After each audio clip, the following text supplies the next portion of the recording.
Si haces una carrera, es básico que te vayas de Erasmus. Perfecto, ok. estoy de Si no acuerdo. la haces, como yo, tienes que ir a las fiestas de tus colegas Que están de que Erasmus, están ¿no? con los de Erasmus. Perfecto. ¿Sabes? O sea, ellos están aquí, viene Peña de Erasmus, son sus colegas, también son los tuyos. Estás dentro. Tienes que ya estar. está.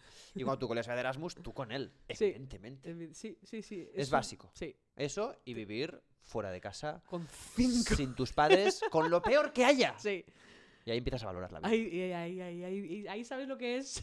Lo bien que estabas en casa.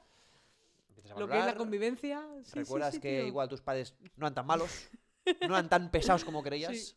No estaba tan sucia tu casa. O no, empieza a decir. No, tío, tu y casa- esta suciedad. Tu casa no. en ningún momento planteaste que estaba sucia. No, nunca.